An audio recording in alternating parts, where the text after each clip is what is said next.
Judge Caprio assumed he was dealing with just another clueless teenager until the defendant began dismantling the case with the precision of a seasoned attorney. The atmosphere in the Los Angeles County Courthouse was heavy, almost suffocating, as rows of spectators filled the gallery, murmuring among themselves while the scene unfolded. The defendant's table seemed too large for the young man standing beside it, his hands in his pockets, chin slightly lifted, exuding an air of quiet defiance. Jalen Dawson, 19, stood accused of grand theft auto and resisting arrest. The charges were serious, but the way Judge Walter Caprio looked at him made it clear. This wasn't just about the law. It was personal.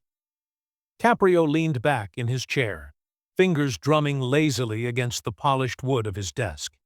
He peered down at Stephen over the rim of his glasses, his lips twisting into something between a smirk and a sneer. "You think you're some kind of legal expert?" His voice dripped with dry amusement. "This isn't a debate club, kid." A few chuckles rippled through the courtroom. The bailiff, the stenographer, even the prosecutor seemed in on the joke. But Stephen didn't flinch. He wasn't laughing. Stephen had spent years preparing for this moment. Not this exact one, of course. He never planned to stand here as a defendant. But he knew the courtroom like the back of his hand. While other kids memorized basketball stats, he memorized case law. While his friends played video games, he played mock trials in his head, arguing imaginary cases with himself. His mother, Denise Dawson, had worked as a paralegal for over 20 years, and Stephen had grown up listening to her stories, how prosecutors cut corners, how judges played favorites, how some defense attorneys barely tried. By the time he was 14, he could break down a trial better than most law students. But none of that mattered to Caprio. To him, Stephen was just another kid in trouble.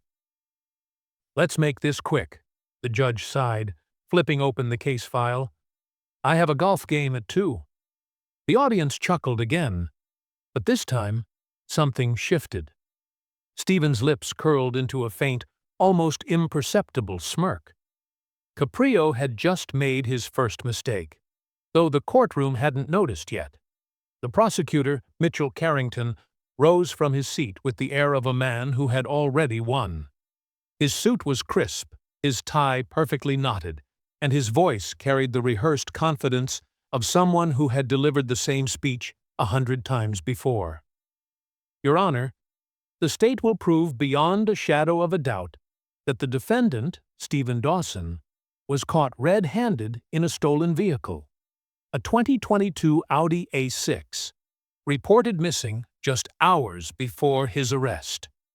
Officers pursued him through downtown, where he allegedly attempted to flee before being apprehended. His fingerprints were found on the steering wheel. The prosecution submits that the evidence speaks for itself." The words landed with weight.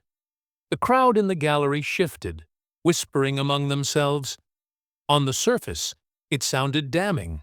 A stolen car, a chase, a fleeing suspect. Judge Caprio glanced at Stephen over the rim of his glasses, then turned back to Carrington. "Go on." The prosecutor walked toward the jury box, his polished shoes clicking against the floor. "The defense may try to convince you that this was all a misunderstanding, that Mr. Dawson is some unfortunate victim of circumstance." He turned, locking eyes with Stephen for the first time. "But let's be honest. What kind of victim runs from the police?" The tension in the room thickened. Judge Caprio leaned forward, resting his chin on his hand. Stephen didn't blink. Carrington continued, flipping through a stack of papers. "Your Honor, I have here the testimony of Officer Daniel Ruiz, who personally witnessed the defendant behind the wheel before he attempted to flee. The car was confirmed stolen. The arrest was made by the book." Caprio exhaled through his nose, nodding. "Sounds straightforward to me." "And for most people in the room, It probably did. The case seemed clear-cut. A stolen car, a chase, an arrest. But Stephen had spent too many years studying trials not to see the cracks. Still, he stayed silent, watching, waiting. Judge Caprio tapped his gavel lightly. "All right, let's hear the defense's response." He turned to Stephen's lawyer, a public defender named Lisa Thornton, who had barely said 3 words since stepping into the courtroom. She stood up, shifting nervously. "Your Honor, my client—" Stephen placed a hand on her arm, a silent request. She hesitated, then sat back down. And for the first time, Stephen spoke. "I'll be representing myself, Your Honor." The room went completely silent. Caprio stared at him, clearly amused. "You'll what?" Stephen's voice was calm, steady. "I'll be defending myself." A murmur spread through the courtroom. The bailiff's eyebrows shot up. Carrington's smirk faltered for just a second before he let out a sharp laugh.